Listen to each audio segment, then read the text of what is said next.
Hello, welcome back. My name is Dr. George Mochocki. You're taking me on a fully online class, a blended class, half online, half in the classroom, or a fully face-to-face class. This is a supplemental to what you've read from the chapters reading, did the homework assignments, through our discussions, either through the discussion board if it's a fully online or blended class, or in the classroom. This course is used as a supplemental overview, or for some students like to look at it before they read the chapter, and from the textbook, and go into the discussion board, or use it as a review when you're ready to take your exam. Let's see, so you already have my concept maps, and you usually will have the second tier. Try to add in while you're reading, while you're listening to this. So each time you're adding, you're looking at the same thing in a outline format. The whole purpose of this class or this type of a learning style is that you learn, take it from from your short-term memory and place it into your long-term memory. And that's basically repetition, writing, try to utilize all the senses. Especially, look, we're in sports marketing. You utilize all the senses. Even as a spectator, you're all excited, or a participant, you're actually doing the task. Okay, so let's see what we have today. I'm going to go in here, and I've always had my picture in here. I'm trying to see, maybe I should put my picture up here. I get a lot of comments. I'm always trying. Hope you like this new, I've got a different camera and a different microphone, so hopefully this works out right. So let's get a real quick overview. I'm going to open it up to expand to, oh, that's what I want. Sorry. And those of you who had me before, you're looking at me for the first time. I am live. I do very little editing in any of my lectures, just like you would get me in a classroom.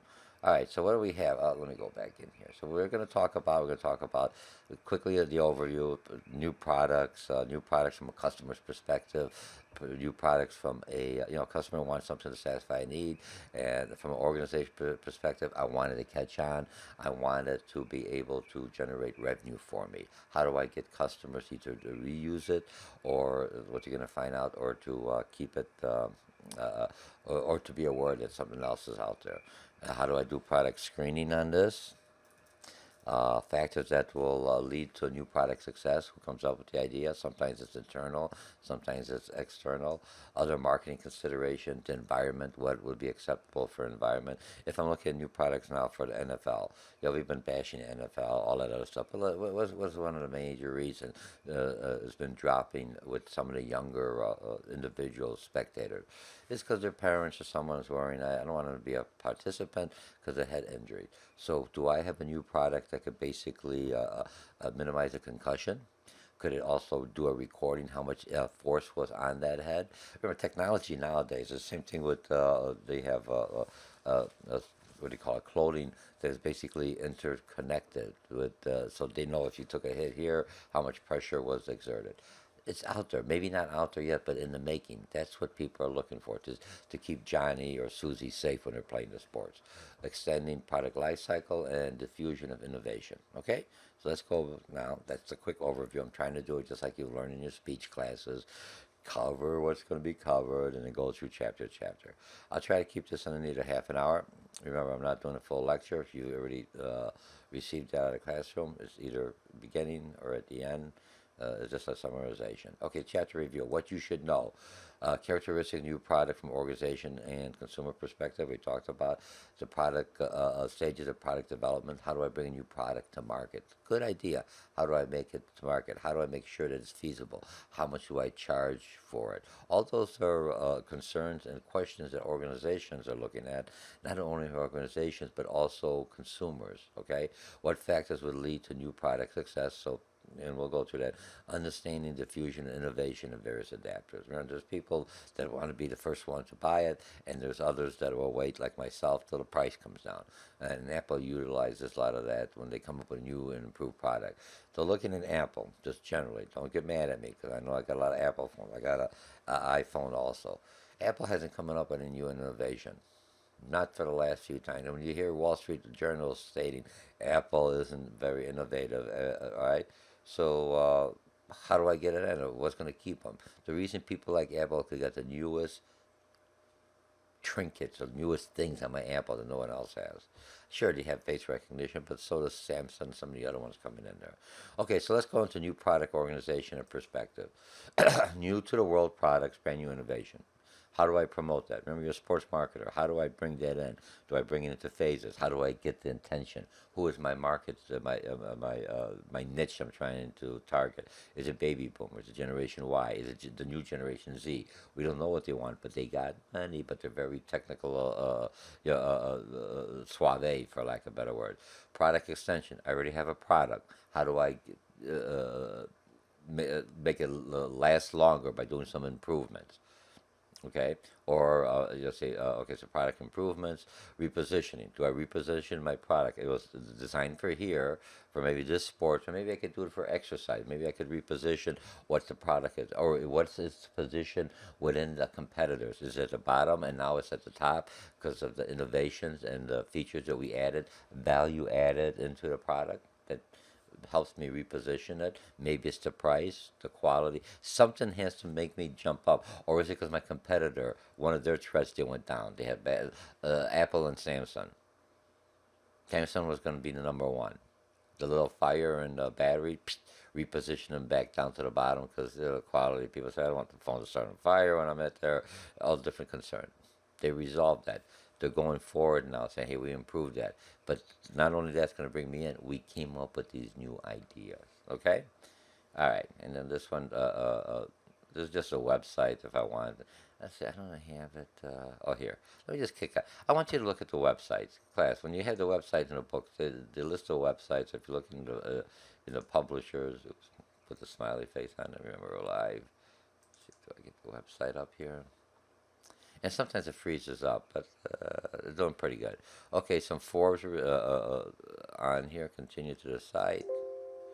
That I knew that would happen. Let me just close this. Oh, yes. Okay, so I continue to the site.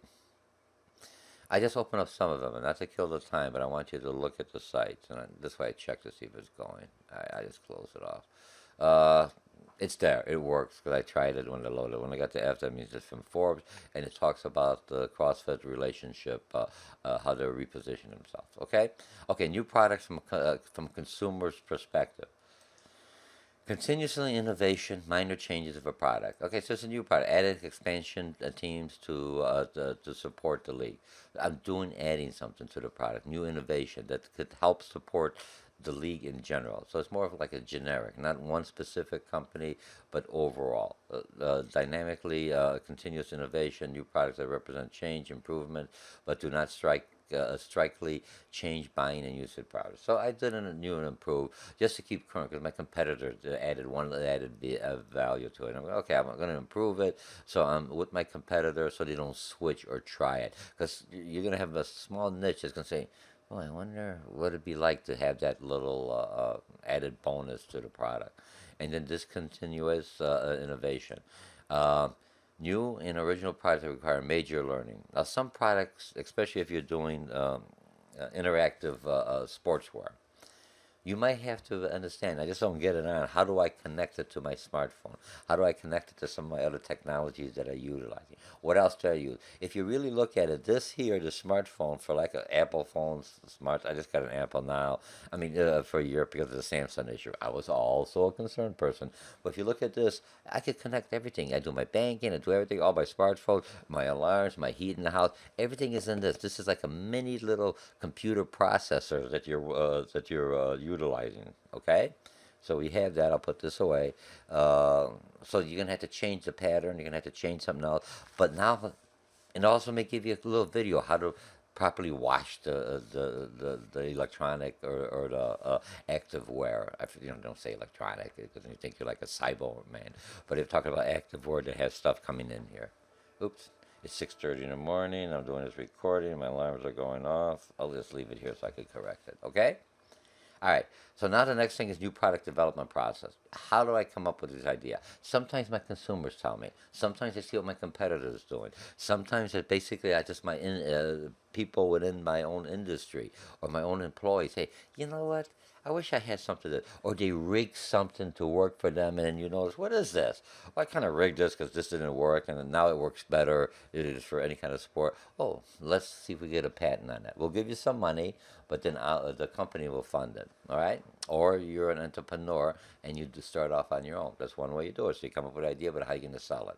That's where you're taking this course, sports marketing, or any kind of marketing, advertising classes.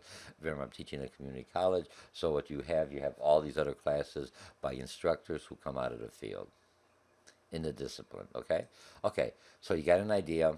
You got to screen it. Does it make sense? Not, oh, I think it's a great idea. How many other people would you like this idea? You know what I mean? When you do it by yourself, you just have to look at your friends and family, or stand in a corner, or if you're at a college, ask people about this. But you had some kind of prototype.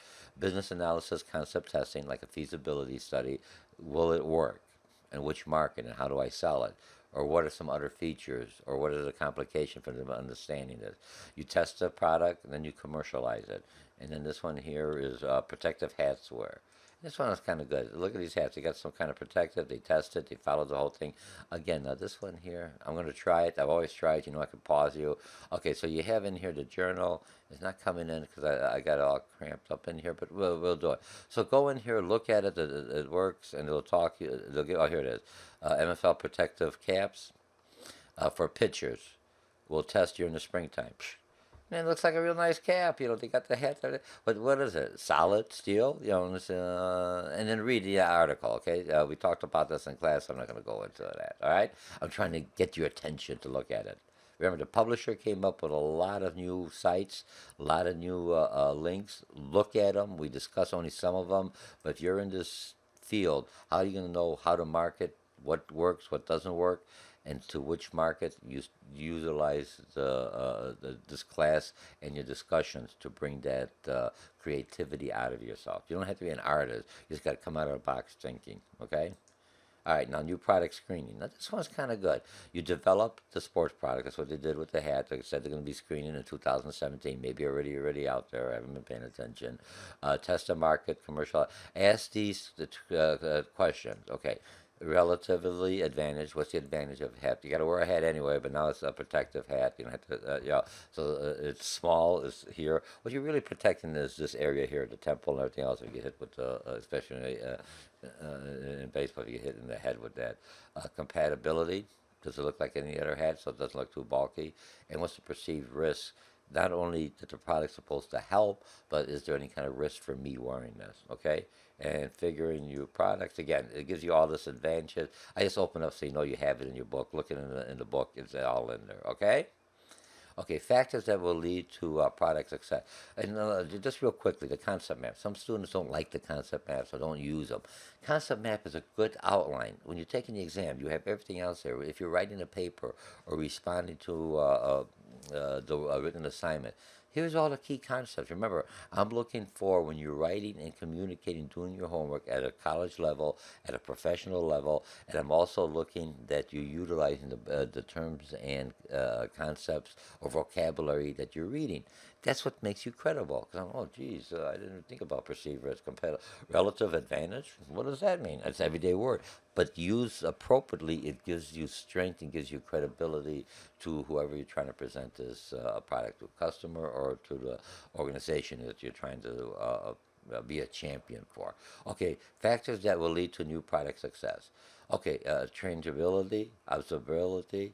Remember, English is second language for me. So some of the words I have a little problem twisting. I understand them, and same with you. So, and why did I throw that up?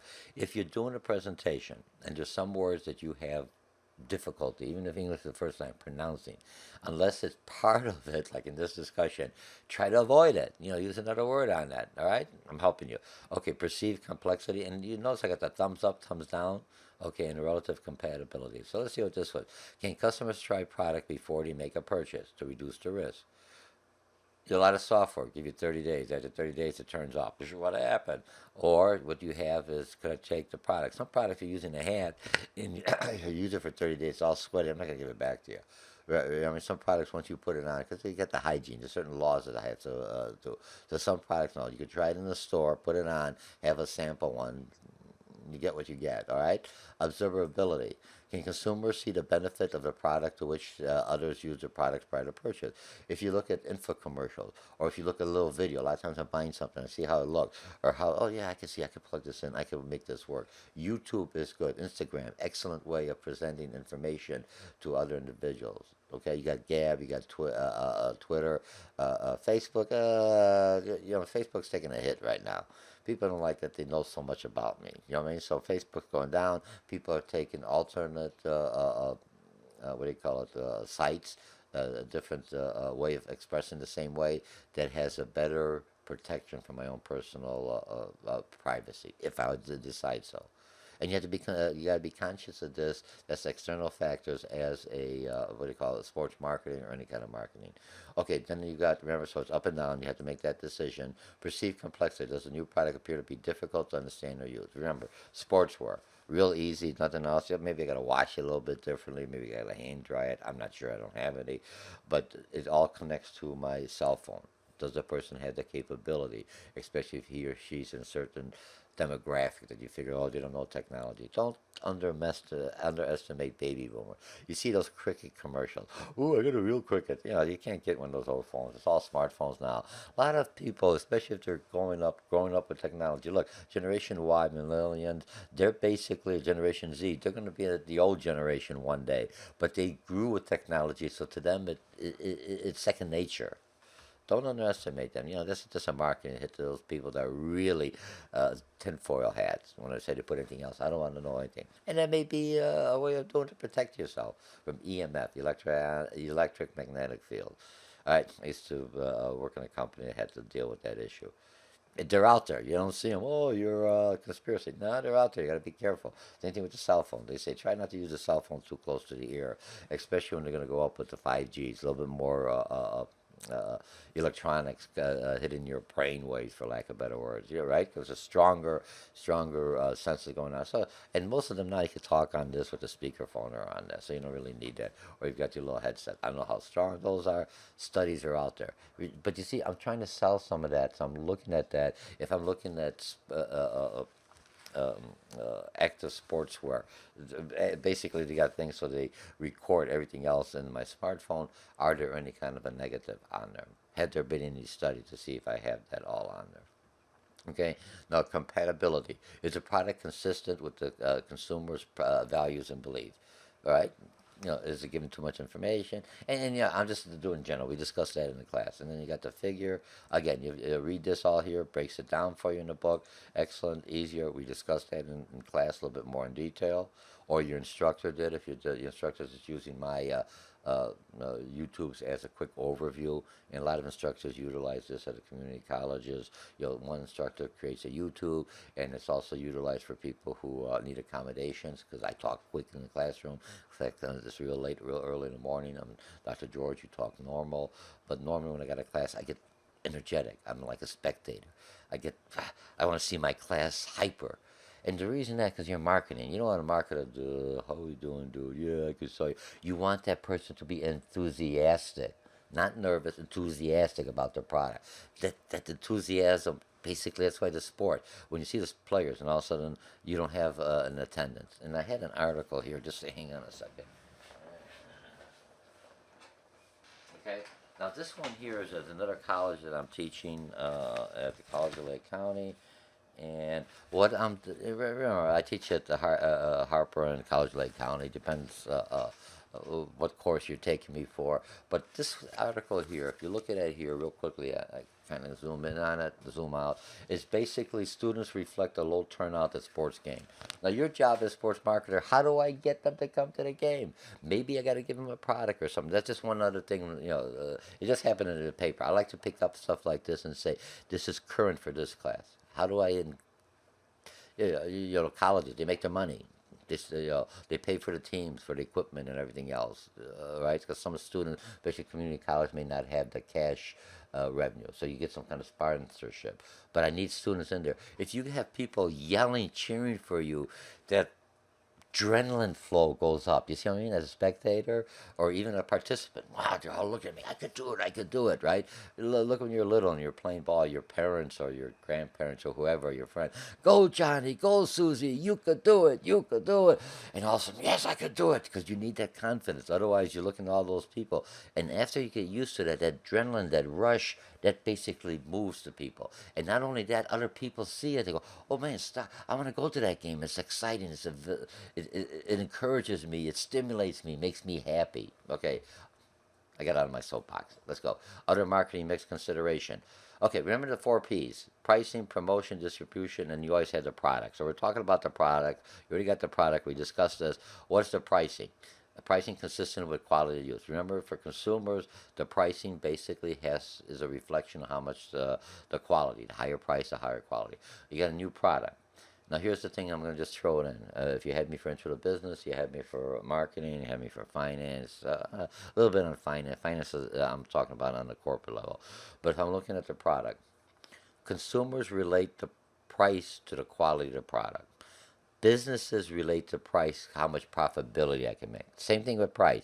So price in business is not really the most important thing. I want the best price combined by quantity. But what I'm looking at for the quality, because I get something cheap or inexpensive. You don't use cheap in marketing. I slipped. Sorry. Inexpensive or poor quality or standard or average. You know what I'm talking about? And it doesn't last the durability breaks. I got a real nice, I got all these nice technology, works real well. That doesn't break, but the shirt, the sportswear falls apart, doesn't fit right. It rips, it tears. You know what I mean? So that's basically I gotta have both of them together. So now what you're doing? Do I come in with a lower price to do penetration pricing?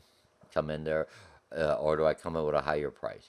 Now, here's what you have to look. If you come with a lower price, people are going to think it's going to be an inexpensive product. If you come in with a higher price and discount it down, now consumers, remember perception, cognitive perception. Remember, that's all marketing is. What do you perceive? I got a good quality. I look. If you go to some of the stores like Kohl's or anything else, just general, and you're buying jeans or some kind of sportswear, they said it costs $70, and then you see it for 30. I got a deal. I feel good. You see what I'm talking about? So that's what you're trying to do. So you still have the high price to give you the quality, and you discount it down. And the rationale for that, as people like the product, or it becomes dependable, and it becomes something that everyone wants, especially like the hats. If it works well in the major leagues, and then it's going to come down to the high schools, to the grade schools, whoever's got the sports teams, or to the counties that they have their own sports leagues and everything else. These are nice hats that protects Johnny and Susie if they get hit in the head. Inexpensive, everything else, and now do you see how you do it? So, but then you pay the different. Now your price is set as a higher quality.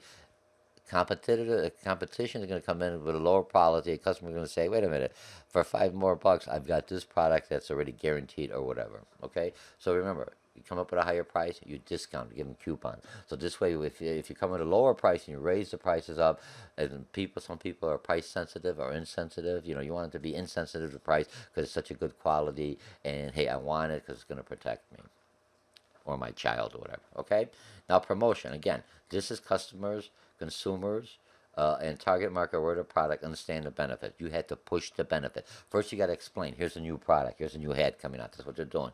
Public relations. It's not out on the market, but you caught their attention, and then you start bringing in a little at a time. Now we're testing, so you're going to look at the league. Oh, they got the new hat. Somebody throws in a little, and now it's been tested, and then they have your sports figure that are popular at the time. Be careful. Remember marketing. He's the Tiger Woods. But then he had the affair. Went down the tube. You had some of the other football players. Really good. Number one. All of a sudden, what do you call it? The domestic abuse. Or DUI. Or, do you see? You know what I'm talking about? So who's right now that people are following? And not only they're following, what generation are they following? Is it a younger hockey player? Is it an older football player? Who is it? Is it an African American group that's following that player? Or is it a general. They don't care. He's just a good athlete, and they don't care. Remember, a lot of people in sports, they don't care if you're African American, you're Chinese, you're they don't really have any Chinese football players. That would be one. If I get a good Chinese, and look, some of those Chinese are big individuals. If I could get them, same thing they did with I can't think of the gentleman's name, the Chinese basketball player, tall dude, holy macro. But now all of a sudden you got Chinese people looking. That's a different market. Look, remember in marketing, I'm not doing anything say, oh, you're not cultural sensitive. I want to get that group. I said that there's more Chinese coming to the U.S. I said, what, that illegal immigration Chinese because they got the talent and everything. Why can't I get somebody else in there in football? Now I got that's a whole new segment I could target to. I could have helmets and everything else. I could have the Chicago Bears also in Chinese. Come on, that's a market you could get. And not only do they watch it there, does it go international? That's what soccer does. It's everywhere because everyone's playing soccer. That's international football, for lack of a better word. I'm just talking out of the box. I want you to see how you have to look at the product, but you need someone there that they could relate to, especially if you want to get that other market. Okay, all right. I'm excited, just like in the classroom. Okay, now distribution. Products sold at the right place and enough places. So if you got a new product, you only have to go so far. People are not going to buy it. They're going to find substitutes. Or nowadays with remember, it's a new product. If they haven't tried it, do you want, will I try something like that on Amazon to try it out? Okay? Okay, marketing and environmental consideration. You got to know what your competition is doing. Large number of competitors in the market. You got to come up with new innovation. You come up with it, they're going to be right behind you. Sometimes they'll wait till the product leader or innovator comes up with it, and then they'll make copies of it to see if it works. So you're taking all the gamble. Doing that, your research and development, you could charge a higher price. But once you get you're that lead on that. The advantage is your competitors have to at least have the same value or benefit to that product. Otherwise, it's just a bunch of junk. I was going to say crap. I don't know if I could say that. Yes, I could. What the heck? It's not really that bad of a score. Yeah, I'm thinking as a consumer. Remember, don't worry about being too politically correct. How do your consumers think? What do they think? That's what you have to do in marketing. How do I present to that group? Am I being like, look, if I come up to a sports fan and being, hi, I'm George, I'm Mr. Mochocki. You want somebody that you look at the commentators that's out there. They're basically individuals that are out there that relate to the group that they're trying to attract. Is it blue collar? Is it professional? Is it women? All right. Is it Chinese? I'm just throwing that in. All right. Okay, or Korean or Asian. It doesn't make a difference. Yeah. Well, it does make a difference, but a lot of things you hit one, and you could kind of adjust your market a little bit to sell it to Koreans, to sell it to Chinese, and to sell it to Japanese. I think that's for lack of a better word, your Asian group that you could sell different markets, just like you could sell to baby boomers, and then you got the age in there, the age differences, and first generation. There's a lot involved in the sports marketing. That's why it's such a challenging field to get into. Any kind of marketing, you have to understand that customer. Not what you think. I think, what you think is just like a roadmap, a little flag. I think this way. Ooh, what I think may not be what the majority of people think. I may be that outliner, the person that's out. Where the heck does he come up? But sometimes that individual comes up with creative ideas. Okay, taste, consumer's taste. Does the new product reflect trend in society? And you try to create that trend, that momentum. That's what sports market. It doesn't happen accidentally. Some does. Someone has a viral, it goes out well, but other times, but you utilize that. You're hoping some of your commercials or some of your advertising goes viral. That's what you're looking. Because remember that secondary, you don't control that message, but they control it because they think the audience, and then you tapped into that. Okay, and demographic product to the market segment is growing. Okay, now this one here, if I look at product life cycle, you had introduction of business, you had marketing, you had, advertising. The product life cycle, a new product is introduction. You don't have too many competitors. Let me hit it on here. A strategy is a little different. So and you're trying to recoup your cost before competitors come in. Okay, so that's the product life cycle, different strategy. Sorry, I'm ahead of myself again. Okay, but I'm looking at the growth. Introduction. Awareness. Want to know, here it is. I want to recoup my research and development costs. I'm a little bit higher. I'm going to get my first innovators, and I'll talk about that in the next slide up. Growth. Once you're growing, what makes my product different than the my competitors? Or I had no competitors there, but now I'm a competitor coming in. Why would they want to switch over? Maybe my cost is a little bit better. Maybe I got better. I changed something. Maybe I got more colors than the original one was. Right? Something that's going to come in there that adds a little value that makes me want to trade over. And then if you're the first one, you look what your competitor's doing, and you better start offering that, because I mean, there's nothing wrong with it. I go to a restaurant, I see what the other person's serving, and I make sure I have that. Why are they all waiting in line? They're all buying this kind of a beef, or I'm a sports, what do you call it, a bar, and I'm trying to, or a club, and I'm trying to bring people in. What do they want? Maybe they like a high definition television. Maybe when I'm at the game, they could connect with the Wi-Fi, and they could see close up action, what's going on in the huddle or in the dugout, for lack of better words. That may bring them in for the college. I should bring that up. There's no money involved in there right now. But if you're working for them, come on, all right? Or you want to be that social responsible, you're going to give something in to get your name out there. Okay, now maturity. You maintain it. You maintain your product. Your product's already to be out there. How do I maintain it so it doesn't lose? After a while, you're going to saturate the market. So you got to find another market, another group, another niche to hit on there. But you don't change the product. You just find different people to sell it, and you change the message a little to fit to that group, to their narrative. And then decline. Once it goes to decline, do I keep it, or get rid of it? Now I'm going to talk about regular Diet Coke. Not all the new flavored Diet Coke. There's an old Diet Coke that's been out there since I was a kid growing up there. They don't ever market it. They don't ever sell it. They're still selling in the store. Why? It doesn't want to die. I don't market it. I don't advertise. But I get so much people buying it. Why not give it to them?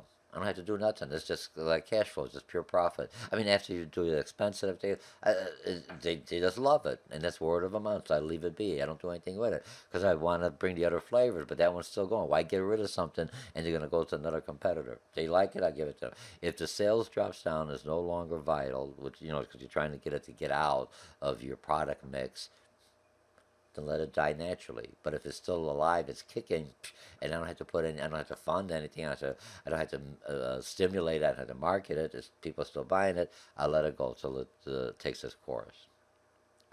Okay, now the next one here is extending the product life. You develop new uses for the product. You develop new product features. Like I said, when you're looking at that defensive hats that they have, and refinements. Increase existing markets. You could saturate more. But if the market is dwindling, you have to find another market, another country. We're international.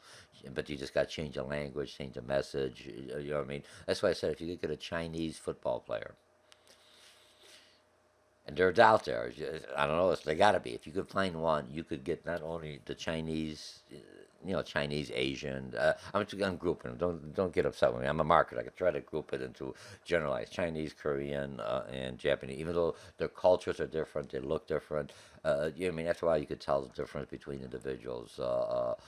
If you're around a different ethnicity. But what I'm looking at, just as Asian or Oriental, I think it's just Asian. I got to make sure with the proper term. Sometimes it's offensive. Remember, I'm a little older, so if I say the wrong thing, please do not be upset with me. Just I got to be educated, like we all do. But if I'm looking at the Asian market, for lack of better words, I get a Chinese individual. And why Chinese? Because there's 1.5 billion Chinese in China, and there's a good number here. But then the Asians may look at it because they'll say, oh, they're not Korean, they're not Japanese, but there's similarity. When I say similarity, they're in the same hemisphere of there, so they kind of have certain likes or dislikes. They like certain foods and everything else. Because I got students that are Korean that are learning Chinese and say Chinese is a hard language. I said, it's easy to you. You know how to twist it down. Nah, very hard language. You know what I'm talking about? And then I have Koreans. If I call them Chinese, you get upset. No different if I call a Mexican or Puerto Rican. Different culture. I mean, they're similar. We're all similar, okay? But they have different likes or dislikes. So you got to be careful when you're looking with that. But all I'm saying, I get someone in like that. Not only get Chinese people watching football because they're going to say, "Hey, I never saw that before." Other people, even Caucasians, African Americans, oh, wait a minute, the Chinese, they can't play football. And then you see how you got that whole sport regenerated. People are watching that never watched to see how this person person does. Now it catches on. Now people in China, they like American program. There's the Chinese football. Let me see this individual. Jeez, they finally broke the, I was going to say the football barrier or glass ceiling. I'm making that up, but I'm just trying to get you enthusiastic, okay? All right, so let me keep on going off my tantrum, just like I do in my classroom. I'll link the product to trends, other life cycles, length and shape of the product life cycle. Is it a fad? Is it seasonable? Is it classical? Level types of products. And then here's the chart. Remember different charts? Fads come up, those you take me for retail merchandising or fashion, they come and they drop, but then they come back up. So is it a fad or is it a style? Bell bottoms a style, but is it a fad? Nope. Some people wear the shorter pants. I grew up calling it floody, so you better get a pants to fit. That's the style. Came up, it was for a while. People were wearing it dropped down. Polyester dropped out. People want more. I don't want to wash and wear a suit, last forever. But you see me, so certain materials changes, but certain styles always change, but is it a fad or not? Okay? All right. Now, the last one in here is diffusion, innovation, and various adapters. This is what you're targeting to. Let me just get in here. Diffusion of innovation. A rate at which new sports products spread throughout. I got a new idea. How quickly does it go viral? And nowadays with technology, if it goes right away, it hit. Sometimes don't look. I put it out there. Nobody. It's got to hit the right person that's going to see, or you might have to tweak your message. Don't wait till the whole campaign. Maybe you got to just tweet it. Remember, you got different campaigns. You're trying this one, this one. Don't just put everything else eggs in one basket. I'm just throwing that in there. That's a good terminology. You put a campaign to hit this demographic, you change the same ad to do a little bit here, different market, and see which one goes viral. Once it goes viral, that's what you're looking for. In the good sense. Remember, it goes viral negative because it's a junky product. Then you're doing so much damage control. All right? Diffusion chart, and again, they've got everything else in here, new products, it has everything we did, rate of acceptance, that's all it is. In the book, again, remember the book goes in more detail. I'm just throwing it out here. Now, here's what I'm looking at. The types of innovators. Pick up a basketball. Now, this one here is in the book. I really thought that was cute, and the author, the original basketball player, a basketball and a basket. How the hell did we get with the loops? That's how they did. Just try to throw it in. All right? See what he's trying to see? Look at the basketball player. He started off. It's kind of nice to know history and how you build on that. So you could have this, and then as an ad, black and white, and here's a colorful, here's how it changed. It's the same thing when you're doing with some other sports or thing. Okay, so your early adapters. People are going to be the new product. They want to be the first one to show off. Here, I got it. They don't care if it works or not. I got this. So you don't have this? Because it's how they that's dumb. I understand that. So I marketed those, and I market them a smaller amount. And Apple does that a lot to the early adapters and see what happens with the product. What's wrong? Because they're the ones going to tell you, hey, it's not working, it's all this. Or sometimes they're going to not tell you the truth. But most of the time, just to tell you. So you're doing a test market, it's acceptable, and they're out there showing it. They're your marketing crusaders, for lack of better words, or challengers. Now what happens, if there's any glitches, we could fix it before we do a mass marketing. Okay, and then you get your early majority after they already are out there, and then your late majority, me, I'm looking for prices, what the heck, I'm going to spend all that money, I'll wait. High def television used to be $3,000-4,000, I could get it for like $800, $500, sometimes $400, all brand name, but still good, you know what I mean? Remember, is the brand name coming in? Is it out there? Does it have the quality? It's all technology, okay? And then laggers. Laggers are at the end on the decline. That's what they're doing for sale. But I still keep my product alive at these different ones. Here I can get most of the cost. Early majority, competitors are beginning to come in. Late majority is just maturity sticking in there. If you're looking at the product life cycle, laggers are on the decline. They're going to buy your product because you're closing it out and you're getting rid of it, okay? All right, so let's see what we have here. I think I've covered everything I wanted. Expand. I'll go to 1. And let me bring this back down to 150.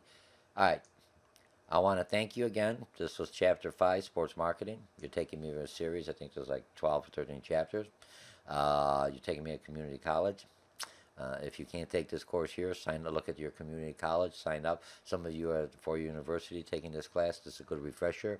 It goes through everything else. This is a quick overview. You're not learning, I mean, you're just refreshing what you learn, or it just gives you some ideas to stimulate you to sign up for a full class. In discussion, we go into more detail. You have this, the author's books, his websites are excellent websites, good source of information. The book is a good source of information, and it basically ties marketing principles. If you just had basic marketing, but now you're looking at sports marketing, focusing it into the sports arena for either for the participants or for the spectators. Again, my name is Dr. George Mochocki, and I hope you enjoyed this quick overview. Let's see how many minutes I got here. 38 minutes. I'm doing pretty good. I'm trying to stick with my half an hour, but there's a lot of information. Remember, I try to get that enthusiasm like I do in the classroom. I'll see you in the next video that I have to do. Bye. And let me know if you like the new, I changed the camera and the microphones. It's supposed to be a little bit better quality. So at least when I'm talking, the voice, I always hated those, that there's a lag. I'm talking, what did he say? And the mic comes in. So I'm trying to make it, technology. People want everything quality. I'm a low-end producer here, all right? So if you ever see me on campus, say hi. If not, drop me a line.